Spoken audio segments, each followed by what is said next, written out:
It's my feel-good breakfast show. Thanks for staying with your Feel Good Breakfast Show, Expresso, here on SABC3. In last week's INGRAMS Skin session, we looked at how toxic masculinity is defined and how it can be addressed.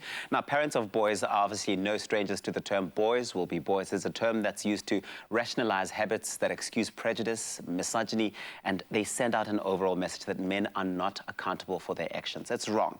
Now, the issue of toxic masculinity and gender-based violence is not a new one to our guests that we're chatting to this morning. In fact, we're joined by award-winning writer, performer, producer, and activist Lebo Mashile, as well as founder of Father and Nation, Craig Wilkinson, who runs an NPO that works with men in various communities. Craig has spent many years fighting toxic masculinity and striving to equip men, lots of men, to be great fathers and leaders in society. Good morning, guys.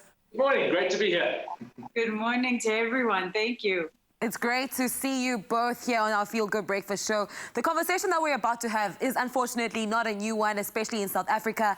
Violence against women is not a unique South African issue, but the scale of it in our country is in a league of its own. What are the main causes of gender-based violence, and how does it impact the rate in which it is growing? It's a great question. It's a difficult question. I mean, South Africa is known as the rape capital of the world, and our femicide rates 5 times the global average. The biggest cause of gender-based violence, for me, there are two. One is wounded men, wounded masculinity. Men who grow up unfathered and unmentored and unvalidated in their masculinity. And when they arrive at adulthood, there's just so many issues internally with them. There's a desperate need to prove themselves. There's a sense of, I'm not enough, I'm inadequate, I don't have what it takes. And so we find men pitching up in one of two ways. They either become very passive and withdraw and fail to take responsibility and withdraw to all kinds of addictions to make themselves feel better, or they pitch up and they say, I have to prove myself, I have to dominate, I have to control to prove that I am a man.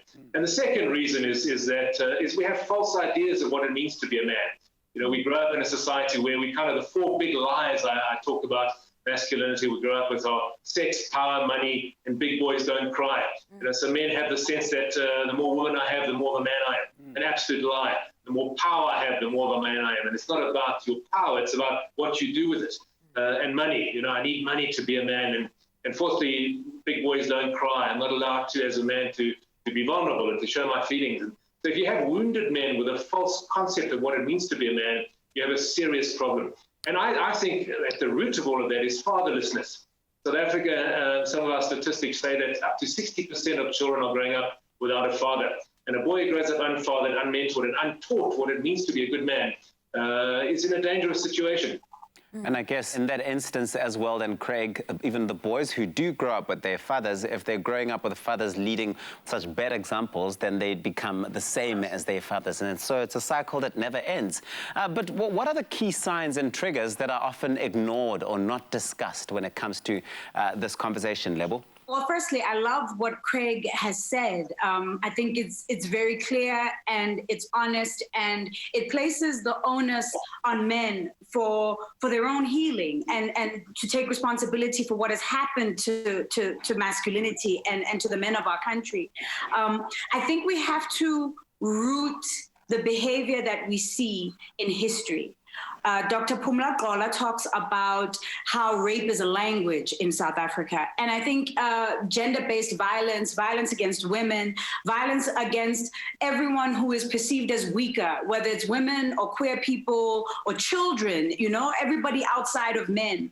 That violence it has its origins in slavery, it has its origins in colonialism, it has its origins in apartheid, and the many historical forces that have shaped who we are, you know, migrant labor, the breaking of families, conscription, you know, 350 years of conscription, of this kind of ritualized, violent masculinity that is at the formation, that is in the formation of our country. So I think first and foremost, we have to be honest about that this is something that was handed to us, you know, And I think once we can acknowledge that, then we can begin to take responsibility for it. If you can be socialized into something, then you can be socialized into something else. It doesn't mean that because we find ourselves, the 350 years into this story, that we can't change it. We know that it's a story. Stories are written. You can write new stories. And I think this is what the point that we're sitting at right now is, how do we create a masculinity that is purposeful, that is about peace and building in our country? How do we center that? How do we take the focus away? Because we also reward violent masculinity, and we have to be honest about that. The heroes that we emulate, we're in love with thugs. We're in love with violence. We're in love with people who break these norms. That's the masculinity that we uphold and that we revere, So we also have to question ourselves. Every time we endorse a corrupt politician, every time we venerate a criminal, every time we keep silent when we know that somebody is abusing on the one hand, but is very successful in other parts of their lives, so we keep quiet about what they do over here. And that's up to us. We can change that. I love that. Activist Lebo mentioned something that's very important and something that is easily overlooked. The fact that everything that we are is interconnected to what we were before and what our forefathers have gone through. So as she's mentioned, it's something that's given to us, but it's time for us to take a stand and do something about it. This one goes out to you, Lebo, and Craig. What are the actionable steps that both men and women, whether they are friends or family members, can do to support each other and drive fundamental, impactful change? I think owning your story is a great place to start for any change. Reflect on what has happened to you. Reflect on your experiences. What are the examples of relationships that you grew up with? What are the examples of masculinity, of femininity that you grew up with? How did that shape the person that you are? How has that impacted your relationships? These are things that I've been able to explore in my own life because of books or because of therapy, which are also great options as well. I mean, now with the internet, there's so many therapeutic resources that are available online, on YouTube, on different streaming platforms, starting with your own inner personal development. Every change that you see happening on the outside starts on the inside. And then also holding yourself and the people around you accountable, stop keeping silent when the people close to you are being abused or are abusing, hold people accountable. Also, we need to hold ourselves accountable for violent behavior. I think one of the biggest things that we can do as parents, and I know that this is controversial, and it doesn't come from a judgmental space because, again, it's what we were handed. One of the biggest things that we can do as parents and as caregivers of children is to not hit our children. And even though we grew up being hit and we understand why, we were hit, and it doesn't make our parents and our caregivers bad people, they were also socialized into this. But we cannot teach young people to respect themselves and respect their bodies and to not act out violently if we treat them with violence. We're programming it into their bodies, and then we turn around hypocritically and say, stop being violent. Why? When the people who love you the most are violent towards you and tell you that they're doing this in the name of love, of course you're going to do that in your relationships too. Of course. I'm sure Craig can offer other tools because, his way of thinking and sharing is so practical. I appreciate that. Thanks, Lebo. I think I agree with you 100%. It starts with us, doesn't it? It starts with each of us as individuals. I think a couple of points. I mean, the most destructive perpetrators of gender-based violence are men. And so men need to really stand up and drive this charge. And I think it's so important to know that no boy is born abusive. No boy is born a rapist. No boy is born a misogynist. Something happens on the journey from boy to man. And I think that journey is something we need to look at as a society. Because young boys look to their fathers, or older men, in the absence of a biological father, to model to them what it means to be a man. So we need to examine ourselves, every single man, and say, you know what? I think every man, to some degree, has some woundedness in his heart about a man. Some sense of, am I enough? Am I adequate? The imposter syndrome. So we need to look in the mirror and say, I need to go on a journey of healing and restoration for myself as a man, number one. Number two, I need to examine my beliefs around what it means to be a man. Power is a great thing. Strength is a wonderful thing. Men are gifted with physical strength and testosterone and a natural sort of drive and aggression. And there's nothing wrong with that. It's how we utilize that. It's what we do with that.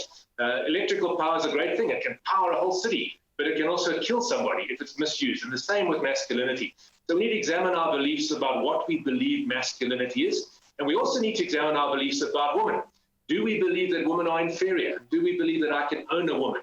Do we believe that as a man I need to be dominant over a woman? That's a misbelief and a false belief. I believe men and women are equal, but stunningly different. And this beautiful dance between the genders is what co-creates a wonderful world. So it starts with us examining our beliefs.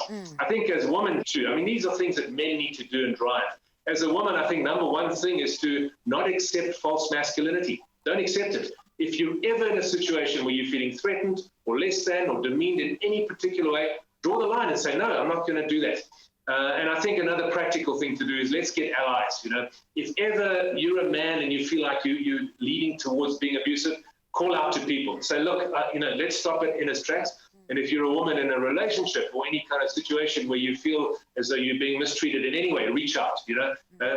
Set the alarm, because when we isolate ourselves, we're in trouble. We could go down a very dark road. I love that. But I also do love this message that roots your organization, the Father and Nation Initiative, which includes a free online course, or a range of them that are available on your website, and of course an information booklet out there as well. Craig, please tell us more about these really incredible resources that are available and how we can take a pledge online.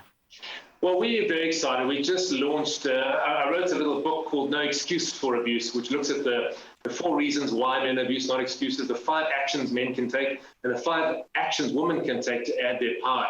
And we've converted that into an online resource, which we're during Women's Month this month, we've made available free to anyone in South Africa. We're basically saying there's no excuse, you can step up. So www.fatheranation.co.za and then /no excuse. It's a free resource. It's a course, 4 modules, videos, exercises, and some reading material. And we challenge every man, and we also invite every woman to do the course and use that as a means to step up and take action. And then we encourage men to form bands of brothers, groups of brothers that get together and they talk, they have conversations around positive masculinity.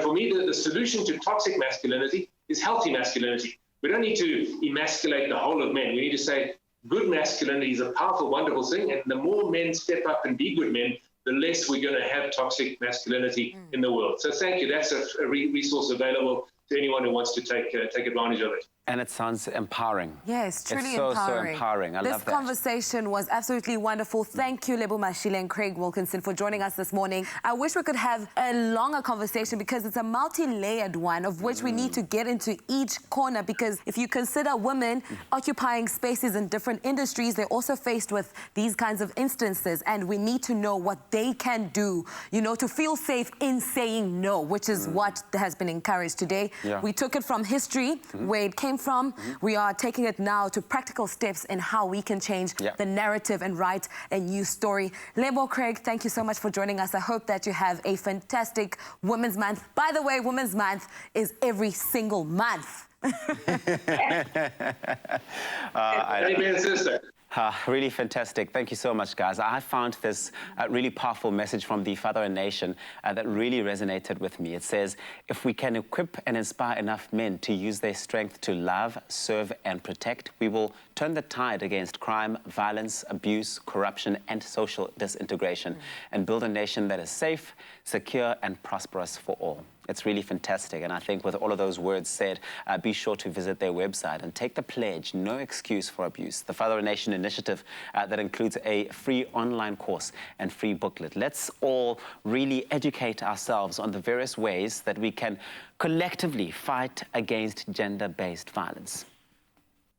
You only have one skin. Nourish it and wear it bravely.